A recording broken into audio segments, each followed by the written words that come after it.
हमारी नेक्स्ट जो क्लास चल रही है ये चल रही है व्यापार और पेशे क्या है। मैं प्रीवियस क्लास में बता रहा था आपको, यदि वैज्ञानिक अनुसंधान कार्य करदाता द्वारा स्वयं करने पर, तो वैज्ञानिक अनुसंधान के लिए जो व्यय होंगे वो दो प्रकार के होते हैं, आयगत व्यय और पूंजीगत व्यय। आयगत व्ययों को हम लाभानी खाते में डेबिट कर सकते हैं या करते हैं, जबकि पूंजीगत व्ययों के संबंध में हमें छूट मिलती है। पूंजीगत व्ययों के संबंध में छूट मिलती है, ये मिलती है 125%। जो भी खर्चा हम करेंगे वैज्ञानिक अनुसंधान के लिए, उसकी हमेशा भारित छूट मिलती है। यदि कंपनी अपनी ही संस्था से यह पूंजीगत व्यय करवाती है तो कंपनी को 100% छूट मिलेगी। यदि कंपनी अनुसंधान व्यय पर 1 लाख का खर्चा करेगी तो 1 लाख रुपए लाभानी खाते में डेबिट हो जाएगा। यह अनुसंधान व्यय यदि बाहरी संस्था से करवाया जाता है तो आपको 150% छूट मिलती है। यदि आप 1 लाख का खर्चा करेंगे तो 1 लाख का 150% यानी कि 1,50,000 रुपए आप लाभानी खाते में डेबिट कर सकते हैं। यह जो वैज्ञानिक अनुसंधान होगा जो बाहरी संस्था से करवाया जाएगा, ये जो वैज्ञानिक अनुसंधान होगा, ये वैज्ञानिक अनुसंधान ऐसे लेबोरेटरी से करवाया जाना चाहिए जो भारत सरकार द्वारा मान्यता प्राप्त हो। राष्ट्रीय प्रयोगशाला को भुगतान, यदि आप राष्ट्रीय प्रयोगशालाओं को भुगतान करते हैं, जैसे राष्ट्रीय प्रयोगशाला अथवा विश्वविद्यालय अथवा इंडियन इंस्टीट्यूट ऑफ टेक्नोलॉजी, ऐसी निर्धारित संस्थाओं को भुगतान करते हैं, तो आप जितना भी वैज्ञानिक शोध के लिए खर्चा करेंगे उसके आप 150% छूट ले सकते हैं।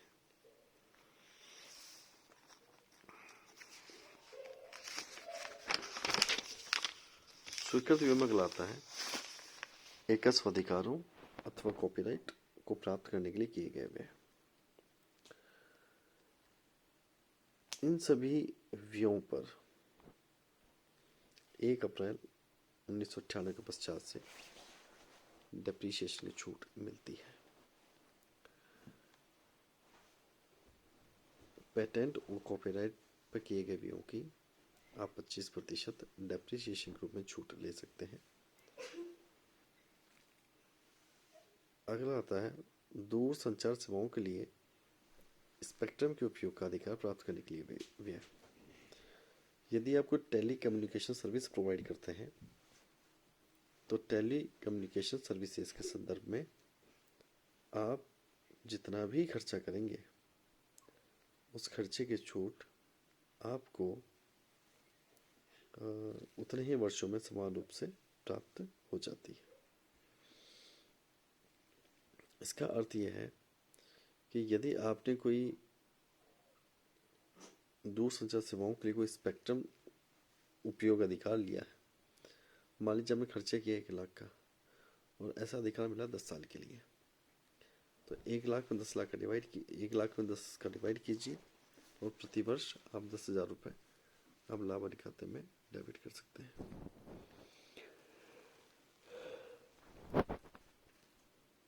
दूरसंचार सेवाओं के संचालन का लाइसेंस प्राप्त करने के लिए भी,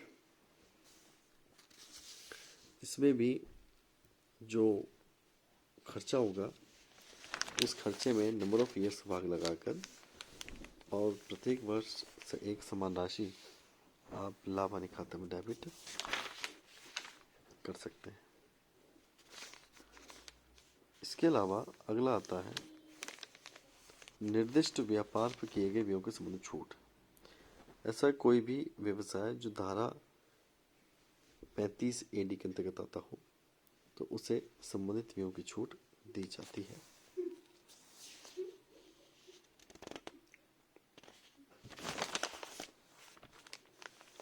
कुछ अन्य प्रावधान भी हैं धारा 35 AD के, ये काफ़ी लंबा चौड़ा है, तो हम इतना ही ध्यान रखेंगे पढ़ने की दृष्टि से कि धारा 35 AD के अंतर्गत जो भी व्यय दिए गए हैं वे व्यय आपके व्यापार के लिए स्वीकृत व्यय होंगे।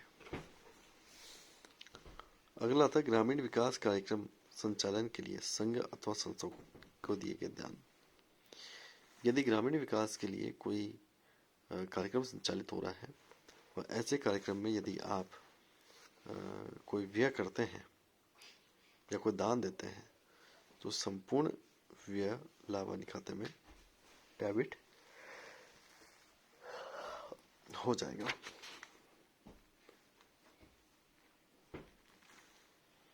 ऐसे व्ययों की 100% छूट प्राप्त होती है। अधिसूचित कृषि विस्तार परियोजना में किए गए व्ययों की भी 150% छूट दी जाती है। अधिसूचित कौशल विकास परियोजना पर कंपनियों द्वारा दिए गए व्यय पर भी 150% छूट दी जाती है। यहाँ 150% का तात्पर्य है कि यदि आप 1 लाख का खर्चा करेंगे तो 1 लाख का 150%, अर्थात आप 1,50,000 रुपये तक की धनराशि आप घटा सकते हैं। कुछ प्रारंभिक व्ययों के संबंध में छूट। प्रारंभिक व्ययों के संबंध में भी छूट दी जाती है और इस छूट में कुछ प्रावधान है। ऐसे व्यय जो व्यवसाय या व्यापार की स्थापना के समय किए जाते हैं या स्थापना से संबंधित होते हैं, ऐसे सभी व्ययों को हम व्यापार अथवा पेशे की आय के अंतर्गत छूट देते हैं। जब भी ऐसे व्यय जो व्यापार और पेशे की स्थापना से संबंधित हों, ऐसे सभी वो सामान्य प्रकृति के हों, ऐसे सभी सामान्य प्रकृति के व्ययों को हम प्रारंभिक व्यय कहते हैं। उन प्रारंभिक व्ययों की भी छूट दी जाती है। प्रारंभिक व्यय योजना के अंतर्गत जो भी व्यय किए जाते हैं वे प्रारंभिक व्यय अथवा प्रारंभिक व्यय से संबंधित स्थायी संपत्ति लागत का 5%, जो दोनों में से कम होगा उसकी छूट प्रदान की जाती है। अगला आता है एकीकरण अथवा अविलयन के व्ययों की कटौती। यदि 2 कंपनियां मिलकर एक कंपनी बनती हो, एकीकरण संबंधी व्यय, तो एकीकरण संबंधी व्ययों में जो भी व्यय होगा उस व्यय में 5 का भाग लगाकर इसकी छूट 5 समान किस्तों में दी जाती है और प्रत्येक टुकड़ा लाभान्वित खाते में डेबिट किया जाएगा। स्वैच्छिक सेवानिवृत्ति योजना के तहत किए गए व्ययों के संबंध में छूट। यदि कोई करदाता व्यापारी अपने किसी कर्मचारी को स्वैच्छिक सेवानिवृत्ति, मतलब कोई कर्मचारी काम छोड़ के अपनी इच्छा से जाता हो, उसे कहते हैं स्वैच्छिक सेवानिवृत्ति। ये किसी भी योजना के अंतर्गत उसके द्वारा स्वैच्छिक सेवानिवृत्ति लेने पर गत वर्ष किसी भी राशि के भुगतान के रूप में व्यय करता है, तो इस प्रकार के भुगतान की गई राशि का 1/5 छूट प्राप्त होगी। 1/5 का मतलब है कि स्वैच्छिक सेवानिवृत्ति में आप जो भी व्यय करेंगे उस व्यय में 5 का भाग लगाकर 5 समान किस्तों में उस व्यय की छूट दी जाती है। कुछ खनिजों की खोज आदि पर किए गए व्ययों के संबंध में छूट। यदि कोई कंपनी अथवा कोई करदाता खनिजों की खोज के लिए यदि कोई खर्चा करता है तो ऐसे खर्चे की छूट दी जाती है। यह जो छूट होगी वह 100% दी जाती है। सॉरी 100% नहीं, 100% तो मिलेगी। आप 100% में जो भी खर्चा होगा उस खर्चे में 10 का भाग लगाकर 10 समान टुकड़ों में या 10 वर्षों तक वह छूट प्रदान की जाती है। अगला आता है अन्य स्वीकृत व्यय। स्टॉक, स्टोर्स आदि का बीमा प्रीमियम। यदि व्यवसाय में स्टॉक या स्टोर का यदि आपने इंश्योरेंस करा रखा है और इंश्योरेंस पे यदि कोई आप व्यय करते हैं तो ऐसे सभी व्यय लाभानी खाते में डेबिट होंगे। कर्मचारी के स्वास्थ्य अथवा बीमा प्रीमियम पे यदि कोई भुगतान होता है तो वह भी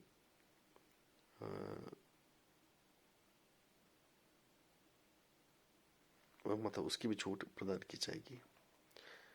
कर्मचारियों को बोनस एवं कमीशन का भुगतान भी स्वीकृत व्यय है। उधार ली गई पूंजी पर यदि आप ब्याज का भुगतान करते हैं तो यह भी स्वीकृत व्यय होगा। शून्य कूपन बॉन्ड के निर्गमन पर बट्टा के आनुपातिक आधार पर कटौती भी स्वीकृत व्यय की श्रेणी में आती है। कर्मचारियों से किसी फंड के लिए प्राप्त अंशदान की राशि को संबंधित फंड में कर्मचारी के खाते में जमा कराना की भी छूट प्रदान की जाती है। यदि पशुओं के संबंध में हानि की छूट भी व्यापार और पेशे के अंदर दी जाती है। यदि आपको कोई डेयरी बिजनेस है तो पशु का मर जाना या उसका बेकार हो जाना, ऐसी परिस्थिति में जो भी हानि होगी वह व्यापार और पेशे का व्यय या हानि मान जाएगी और स्वीकृत व्यय होगी। डूबत ऋण। यदि हम व्यवसाय में उधार माल बेचते हैं और उधार माल बेचने की स्थिति में यदि कोई डूबत ऋण होता है तो डूबत ऋण की छूट भी प्रदान की जाती है।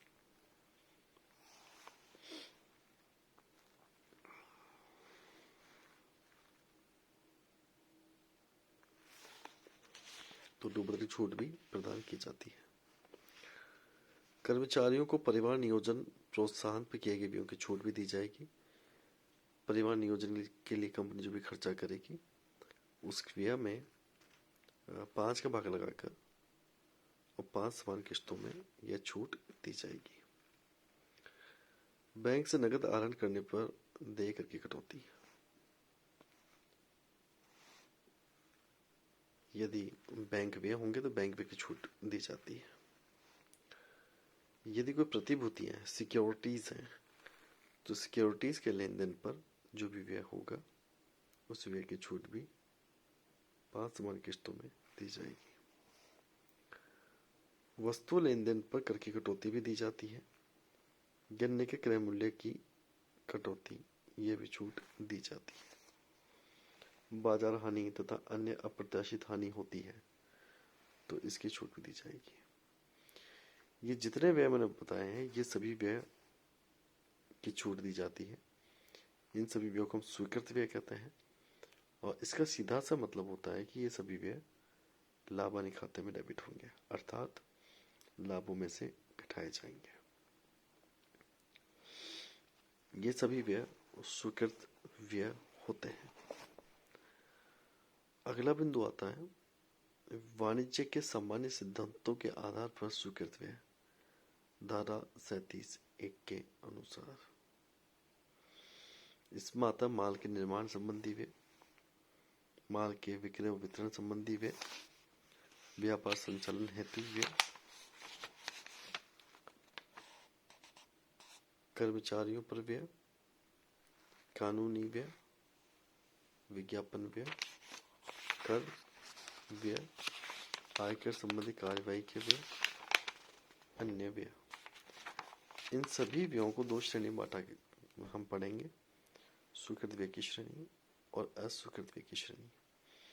मैं इन सभी 9 प्रकार के व्ययों को केवल स्वीकृत व्यय की श्रेणी बताऊंगा क्योंकि अस्वीकृत व्ययों की लिस्ट हम अलग से विश्लेषित करेंगे, अलग से पढ़ेंगे। ये जो मैंने आपको वीडियो दे रहा हूँ इससे मैंने स्वीकृत व्यय को समझाया है और स्वीकृत व्यय को आप पढ़ें